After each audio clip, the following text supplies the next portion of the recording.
We're going to get started with this story about Briahna Joy Gray and Alan Dershowitz. An interesting discussion on Rising. They actually started off this conversation talking about Colorado removing Donald Trump from the ballot. But then they started to get into Israel and Gaza. And if you haven't seen it, you're going to see it now. So we're going to focus on this discussion that they had about Israel and Gaza, where Briahna Joy Gray actually catches Alan Dershowitz in a lie. And he wasn't too happy about that, okay? Let's go ahead and get into it. By the way, I want to comment a little bit on Jewish Voice for Peace and Jews. Jewish Voice for Peace is not a Jewish organization. It's a fraud. They're mostly non-Jews. They're radical revolutionaries, and they use the word Jewish, but they're not Jewish. And we're just going to stop it right there and jump right in, okay? First of all, I have met members that are a part of Jewish Voices for Peace. Every member that I have met is Jewish. Does it mean that there may be people that are a part of that organization that are also not Jewish? Yes. So what? So what? The other point that he made, Alan Dershowitz said they are radical revolutionists. What's wrong with that? He says that as though that's a negative thing. What's wrong with being radical? What's wrong with being revolutionary?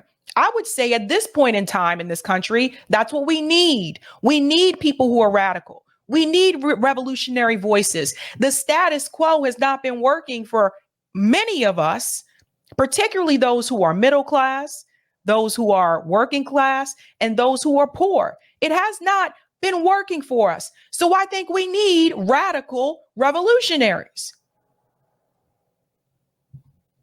Let's continue. Now, all of a sudden, he's saying they're not Jewish. Okay. Same thing is maybe 1% of Jews support Hamas, but they're vocal and they use the word Jew when they go and they protest. But don't be fooled. A Jewish Voice for Peace is not Jewish. It has no voice and it doesn't favor peace. But I think an insurrection requires violence. What you're describing is a legal tactic. Maybe it's illegal and maybe the lawyers should be punished for it, but it's not an insurrection. An insurrection does not involve making legal arguments, even if they're frivolous legal arguments. Pause here for just a second. So you see what he's doing, right? So they came off of the topic about Colorado removing Donald Trump from the ballot. And now we talk about Jewish Voices for Peace. And he goes on to say they don't want peace. They're not Jewish and they don't have a voice. Okay. They do want peace. He went on to say they support Hamas. I have never heard them say any of these things. At every one of these protests that I've been at, and there have been members that are part of Jewish Voices for Peace there, I have never heard them say that they support Hamas. I've heard them multiple times call for a ceasefire, calling for peace. But this is Alan Dershowitz doing the Zionist narrative. See, he has to go into all these shows to try to spread the propaganda. That's why you see him on Twitter every other day calling people anti-Semitic that are not anti-Semitic. This is why you see him popping up on Piers Morgan's show. This is why he's going on to Rising. He's trying to spread the Zionist narrative because, I told you this before, mainstream media and Zionists have lost control of the narrative, and that scares them if they are not in control. So they send people out like Alan Dershowitz, another puppet. That's what I call it. Another puppet, friend of Jeffrey Epstein, claims that he was on the island, didn't see anyone underage, said he got a massage, but it was from an older woman. That was during his interview with Kim Iverson. It was interesting because Kim Iverson didn't even ask him about that. But he volunteered that information. Kind of felt a little guilty to me, you know? So just remember who she's talking to here. Friend of Epstein. So for one, I have interviewed leadership at Jewish Voice for Peace, both Jewish. One woman's father is a religious figure, a rabbi, I believe. I have spoken to many members of Jewish Voice for Peace who are themselves Jewish. And I would agree with you that most Jewish people, of course, don't support Hamas, but neither does Jewish Voice for Peace, which is very specifically advancing a demand for a ceasefire after 20,000, again, civilians have been killed. Notice this part. I told you this happens with a lot of the Zionists, right? anytime you start to say that people are supporting a ceasefire, anytime you try to debunk what they've said, they try to interrupt you. Again, this is to control the narrative. Notice that she didn't interrupt him. And I've seen this in every interview. They all have done this. In Gaza. Go ahead. Jewish Voice for Peace started to condemn Israel and blame Israel for the rapes and murders before Israel fired a single shot on October 8th. It's in my book. I wrote a book called War Against the Jews. I document Jewish Voice for Peace. Notice he's starting again with what happened after October 7th.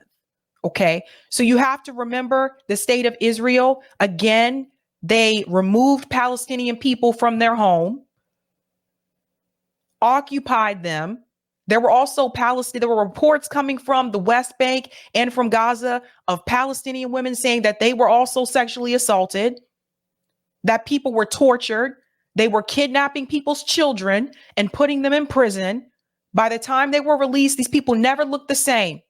There's pictures you can see it all on Twitter. There's pictures everywhere, all over social media. So notice again, that's again a part of the Zionist playbook to start with October 7th, because that is what fits their narrative. They don't want to talk about what happened before that. When you push them to talk about what happened before that, they use this line. The Palestinian people had the option for a two-state solution multiple times. He's going to use that line too. Watch.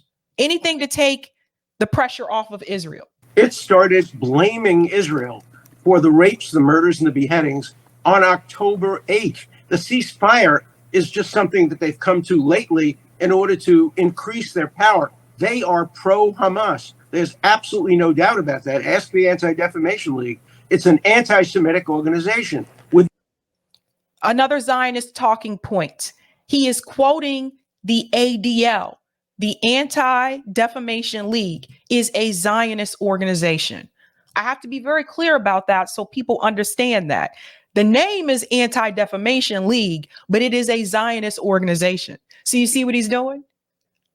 The ADL said it, so it must be true. Okay. Again, no proof that they support Hamas, but he claims that they do. The name Jewish. And when they interview you, they send their 4 or 5 front people who are Jews to persuade you that it's a Jewish organization. But it's not. It's a fraudulent organization. So there's only, according to Alan Dershowitz, there's only 4 to 5 people that are a part of Jewish Voices for Peace that are Jewish. 4 to 5 people who apparently were the ones that came onto Briahna's podcast. Not realizing some of us have met people and know people that are part of Jewish Voices for Peace way before October 7th, who we know for a fact are Jewish. But according to Alan, it's only 4 to 5 people. Well, let me ask you about this. There has been not an attempt, but a successful effort to, at a congressional level, conflate anti-Semitism with anti-Zionism the way that it seems like you're doing now, since Jewish Voice for Peace, very specifically, when you talk about condemnations of Israel, more specifically what they did following the horrific attacks on October 7th, was to point out that there's been an ongoing occupation of Gaza, that the people who live in Gaza are largely those who were forced out of their homes during the 1948 Nakba. Let me tell you what's happening here. I didn't mean to cut her off, but let me tell you what's happening here. Pay attention when you're listening to this. Look at Alan Dershowitz, okay? Don't look at Bree. Look at Alan Dershowitz. We're going to go back just a little bit here, because I want to show you what happened. More specifically, what they did following the horrific attacks on October 7th was to point out that there's been an ongoing occupation of Gaza, that the people who live in Gaza are largely... You see this? Okay, let me tell you what I think happened here. I think they had to mute his mic because he was interrupting her. I believe that's what happened. Notice that his mouth is moving, but you can't hear what he's saying. So I think they had to mute his mic. Notice he started to interrupt when she said the word occupation. I told you there's 2 words that really tick them off: occupation and oppression. The other woman that came onto the show, Lisa, that came on to debate with Bree last time, did the same thing. Once you say occupation or oppression, it's like, no, no. They don't like that. So I think they had to mute Alan. I told you guys, we're going to have some laughs tonight. Those who were forced out of their homes during the 1948 Nakba, or the descendants of those people, and that to have real peace in the region, you have to have self-determination for that group of people who cannot continue to live in conditions that humanitarian groups have described as an open-air prison. Are you saying that you think it's appropriate to conflate that kind of a criticism with anti-Semitism itself in the way that Congress has done, which many people on the right and the left have criticized as an abridgment of the free speech rights of Americans to associate freely and to criticize a foreign government? You're testifying now, so please let me speak and make my point. Absolutely. I don't Zionism with anti-Zionism. I do equate support for Hamas with anti-Semitism. But they don't support Hamas. So you see what they're trying to do? Again, this is also part of the Zionist narrative. This is how they're able to say that supporting the Palestinian people is anti-Semitic, because they're changing that, and they're saying that by doing so, you are actually supporting Hamas. And so if you are supporting Hamas, then you are being anti-Semitic. This is what they are doing. They're all doing this. Barry Weiss, Alan Dershowitz, Richie Torres, Hakeem Jeffries, they're all doing this. They're all a part of the Zionist playbook. Voice for Peace supports Hamas. They praise Hamas. They think the rapes and the murders were good. And the National Lawyers Guild praised Hamas. And these are all lies. These are all lies. 33 Jewish groups at Harvard. Groups at Harvard praised Hamas. Praising Hamas is anti-Semitic criticism. Can you provide a citation, Professor Dershowitz, for that proposition that Jewish Voice for Peace praised Hamas? See what happened? I think they muted him again because he was trying to interrupt. Oh, my God. You're dominating this conversation. You're going to let me finish. I am in favor of a two-state solution. I have been critical of Israel. I am a Zionist. I don't believe that anti-Zionism is necessarily equatable to anti-Semitism. Let's go ahead and debunk what he just said. He said he believes in a two-state solution. He said that, but he is a Zionist. And he said that he's been critical of Israel. That doesn't make any sense. See, he's starting to get very flustered. He's angry. He's saying that she's dominating the conversation because he wants to dominate the conversation. It's not about what Briahna is saying. It's not about her taking over this part for herself.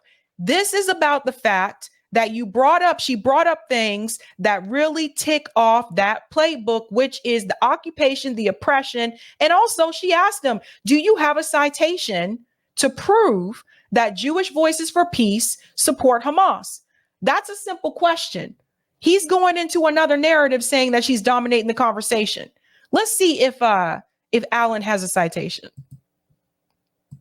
But it often is when you combine it with pro-Hamas sentiments and support for butchery and murder. Yes, then it becomes anti-Semitism.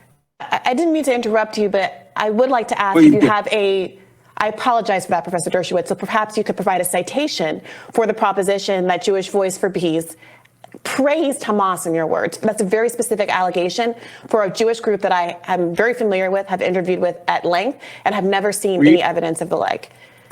Book is in my book, and the quotations and the statements that were made and the signs that were held up at Jewish. Pause. Okay, so in other words, he can't. He said, read my book. Your book is not a citation. So we're supposed to just believe what you wrote in your book. Okay. I've seen it with my own eyes. My eyes. That's my citation. Now he goes into talking about the signs that he's supposedly seen from Jewish Voice for. Listen to this one. This is where I think she really catches him. Jewish Voice for Peace praised Hamas, in your words. That's a very specific allegation for a Jewish group that I am very familiar with, have interviewed with at length, and have never seen any evidence of the like. Book is in my book, and the quotations and the statements that were made and the signs that were held up at Jewish for Peace demonstrations have praised Hamas, have supported Hamas. And they're fooling you. They're sending you the 6 Jews in the organization to fool you. They're not sending you the hundreds of radical socialist non-Jews who... What's wrong with being a radical socialist? Like, these are not bad things, Alan. That's a big part of the problem. And 2, now all of a sudden it's not 4 to 5 real Jewish people that are a part of Jewish Voices for Peace. Now it's 6.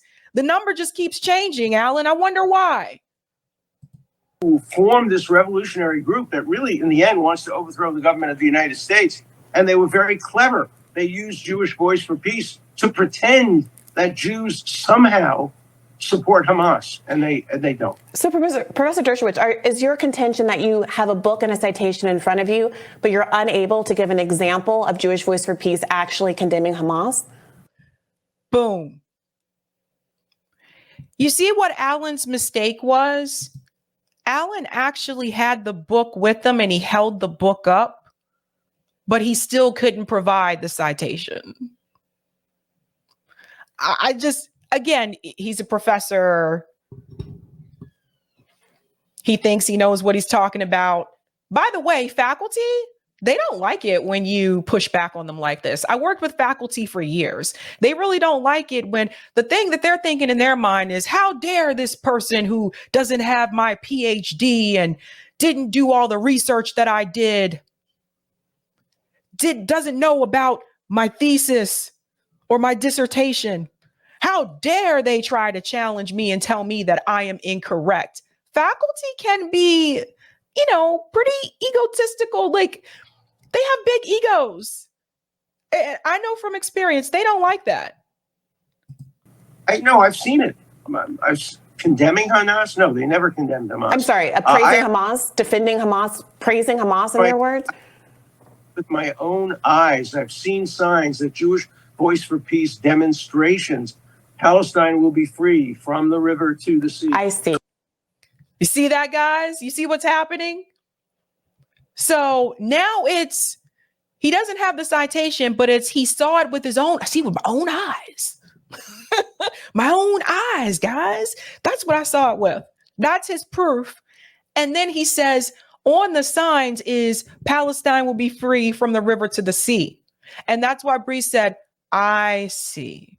Because you see, again, we have said this multiple times on this show. That is not what that phrase means. That phrase is not calling for the elimination of Jewish people. That phrase is calling for the end of the oppression and the occupation of the Palestinian people. Now, this is why they don't like it when you mention oppression and occupation, because it refers back to that phrase. So if you acknowledge that the people are being oppressed and occupied, then you in turn have to acknowledge that the people need to be free, thus leading to the statement, Palestine will be free from the river to the sea.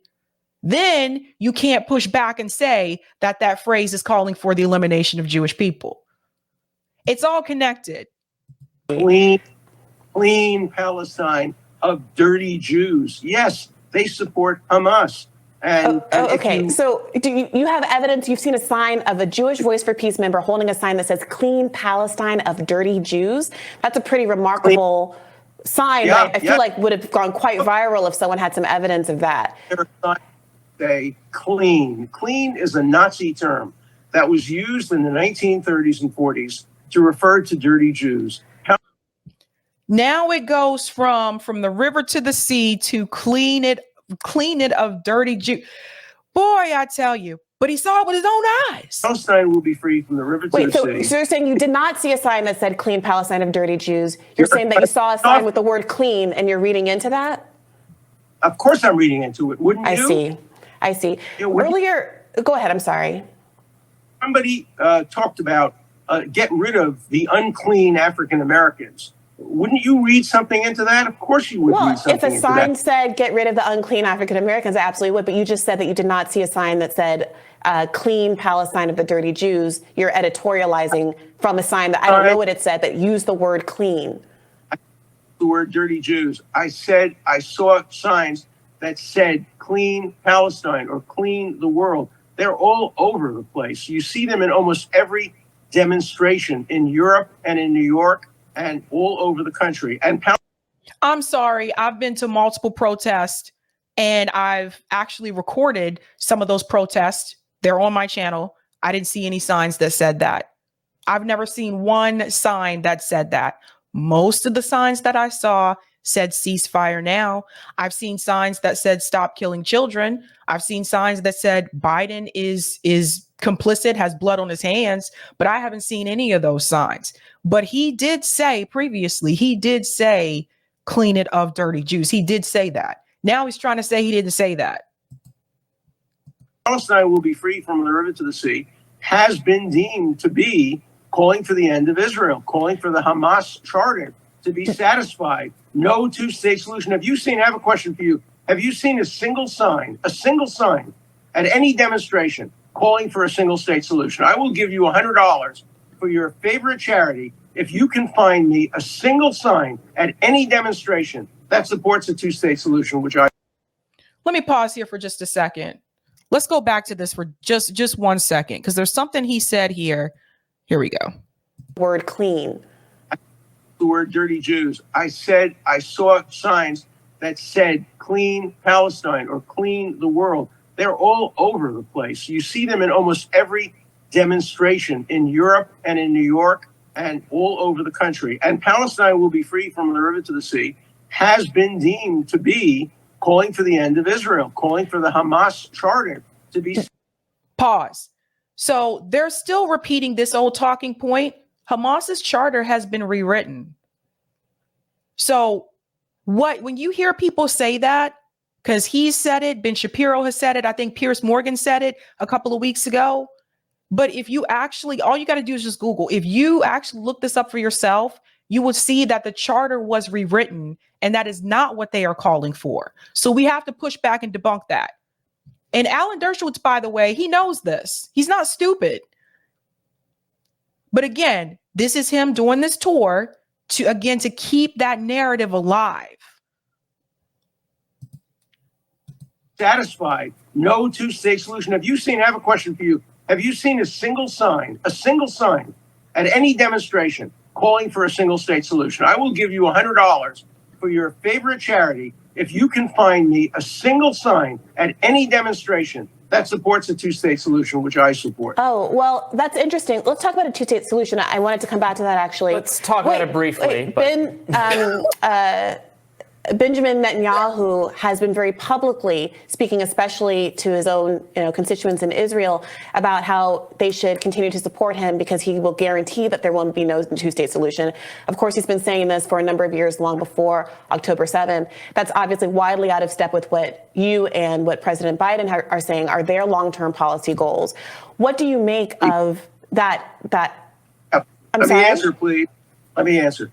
Israel offered the two-state solution in 47, 48, 67, 94, 2000, 2001, 2005, 2007. Israel. Pause. I told you. So anytime you bring it up now, this is another talking point that they will use.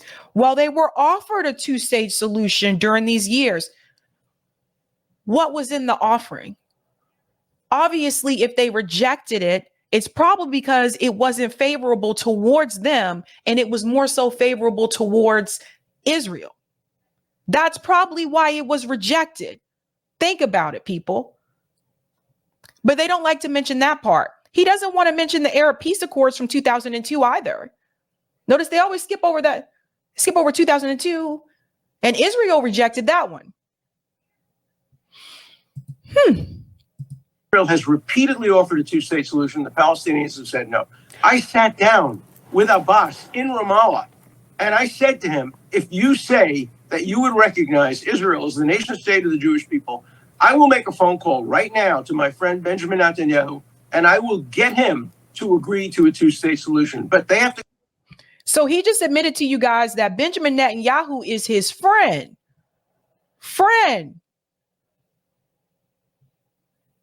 Go first, and they have to say that they recognize the right of Israel to exist as the nation state of the Jewish people. The Palestinians don't want it. They could have had a state repeatedly. They are the worst candidate for support. The Kurds couldn't have ever had a state. The Uyghurs couldn't have ever had a state. The only reason Palestine gets so much support is because they're alleged oppressors of Jews. It is anti-Semitic to the core. The Palestinians are lucky that they are allegedly oppressed by Jews. If they were... Hold the phone. Hold the phone.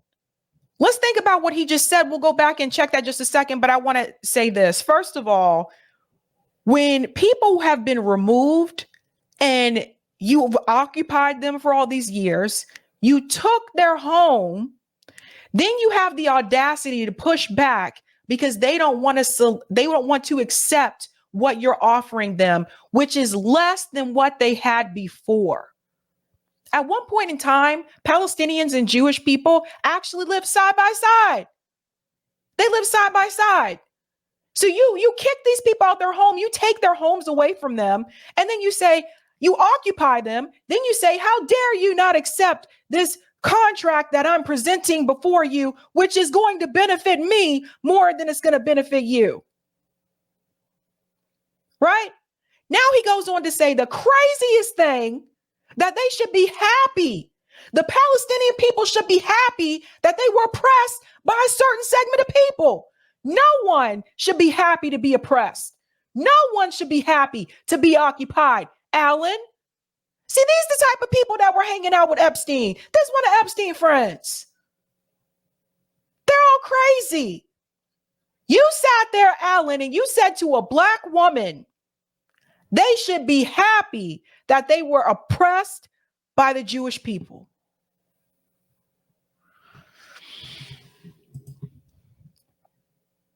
Whew. You told on yourself, Alan. With Abbas in Ramallah. And I said to him, if you say that you would recognize Israel as the nation state of the Jewish people, I will make a phone call right now to my friend Benjamin Netanyahu, and I will get him to agree to a two-state solution. But they have to go first, and they have to say that they recognize the right of Israel to exist as the nation state of the Jewish people. The Palestinians don't want it. They could have had a state repeatedly. They are the worst candidate for support. The Kurds couldn't have ever had a state. The Uyghurs couldn't have ever had a state. The only reason Palestine gets so much support is because they're alleged oppressors of Jews. It is anti-Semitic to the core. Their alleged oppressors are Jews. That's why they get so much support, he says. And then he goes on to say that's anti-Semitic. I want to remind you again, Palestinians are Semites. Okay. FYI, they are Semites. Look at the definition of Semites. And people like Alan Dershowitz need to stop pretending like they're not. This is one of the things, if I had this conversation with Alan Dershowitz, I would push back. I would tell him Palestinians are Semites. And since he's a professor, I'm sure he has no problem researching the definition of Semites. So there's that. Okay.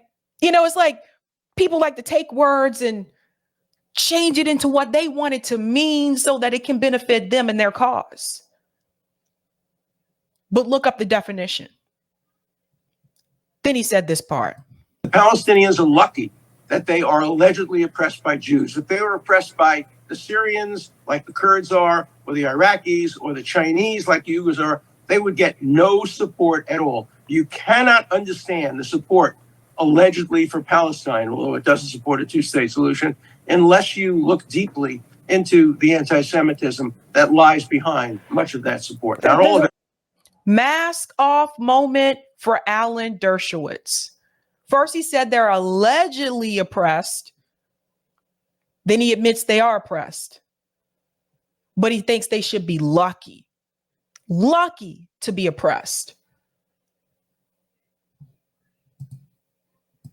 There's a lot to get into there, and we obviously don't have time to get into it all here. I would note that the right of return was a crucial aspect of what Palestinians wanted that was never offered to them, and along with I'm sorry? Wait, but wait a minute. You accused me, sir. You accused me of filibustering. Well, Israel has given a right to return to people from the Jewish diaspora who have no personal ties to Israel at all. But many other. But let me. Professor Dershowitz, let's each get a final word in on this subject. I haven't even asked my question. I wanted to ask it. Look at Robbie's face. Robbie's expression is like, oh boy, oh dear. Not sure I wanted to sit in for this one. Good God. To wrap it up. You don't ask questions. You express points of view. You should be a guest, not a host. That's fine. Now here is Alan trying to put Bree in her place. He's trying to demote. You see how this works? He's trying to demote her. You should be a guest and not a host.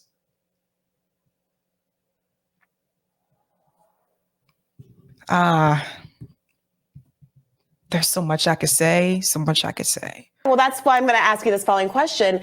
Norm Finkelstein who is an expert on this issue, has offered to debate you. If I could just ask this, Professor Dershowitz. His heart. Norm Finkelstein is a trigger word. Every part of his heart to see these murders, rapes. How dare you cite Norman Finkelstein? He's a bigot, an anti-Semite, and a supporter of Hamas. Isn't he? So now Jewish people are also anti-Semitic. You guys see how crazy this goes? You see how far this goes? Okay, so Norm Finkelstein is what over 15 years chronicling like what has happened in Israel over 15 years. His parents were survivors of the Holocaust.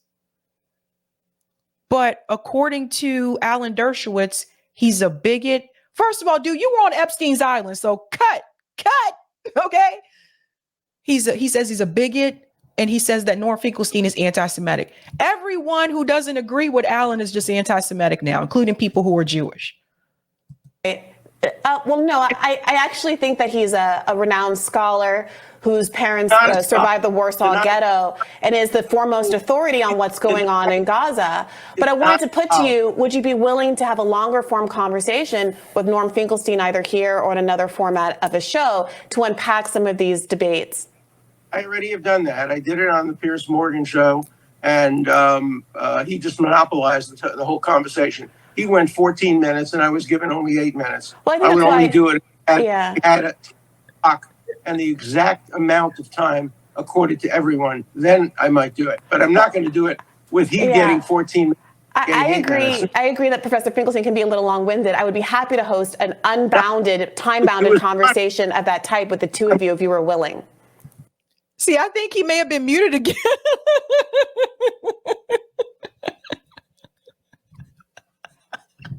His face, and notice his face is very close to the camera. He's got the 90s, remember the 90s music videos where everyone's face was like plastic, like right up on the camera? Remember that? Let me be very clear. You are not a moderator. I will do it with you as an opponent. I will have a debate with you, moderated by the gentleman on the other side. So now he's trying to tell her where she belongs. First, he told her that she is should be a guest and not a host. Then he tells her that she's not a moderator.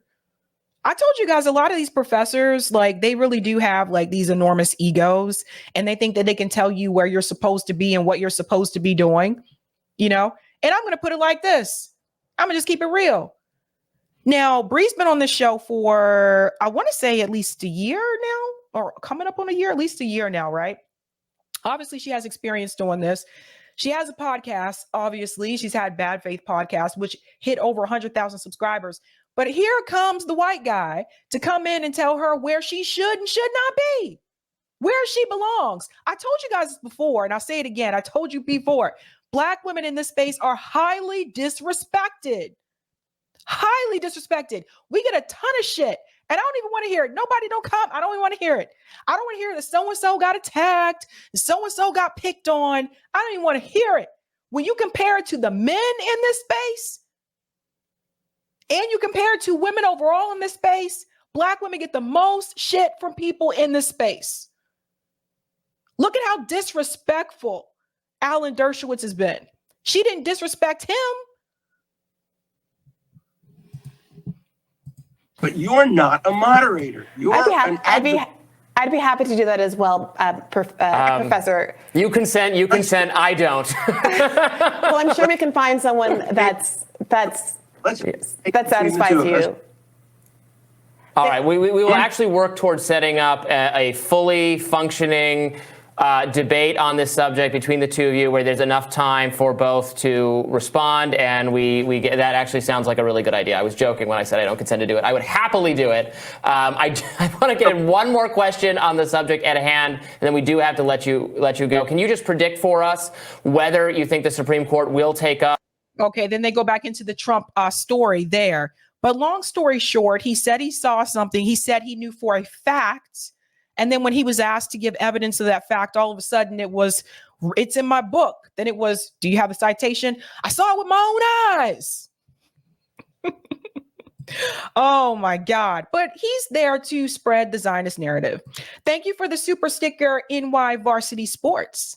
Thank you for the super chat, none of your business. Netanyahu supported Hamas too. Thank you, a kid. Sabby Finkelstein exposed Dershowitz book lies, and JFK would have changed the direction of the world. Bisan says, Bree, can you give a citation for the claim that Jewish Voices for Peace praise Hamas? Dershowitz, read my book, woman. How dare you? Thank you for the super chat, NY Varsity Sports. Robbie looked at Dershowitz like, you's a rookie. And what you mean, you people? Thank you, Netanyahu ain't shit. Who made this account? Thank you, Netanyahu ain't shit. Netanyahu supports Hamas. Thank you for the super chat, NY Varsity Sports. This guy represented Tyson, Epstein, and Trump. Tyson wound up in jail. Trump wound up impeached, and Epstein wound up dead. Loser. Thank you, baby Ethernet. Robbie's quiet because he knows Bree will drag him next. Thank you, Bisan. Last time he wagered money, he didn't end up paying after he lost the challenge via KO by Norman Finkelstein. Then again, it was $10K to the PLO. Thank you, Sparky. Merry Christmas, Sabby. Merry Christmas to you too. And thank you, Paul. Sabby messages you can't send Zionists do everything now. Sabby messages you can't send Zionists, to do everything now. I think there's supposed to be a 2 there. Thank you so much. And thank you, Dupe. I'll never forget when Robbie Sove called Briahna a simpleton when she shot down all his Zionist lies. She's way too smart for him. Bingo.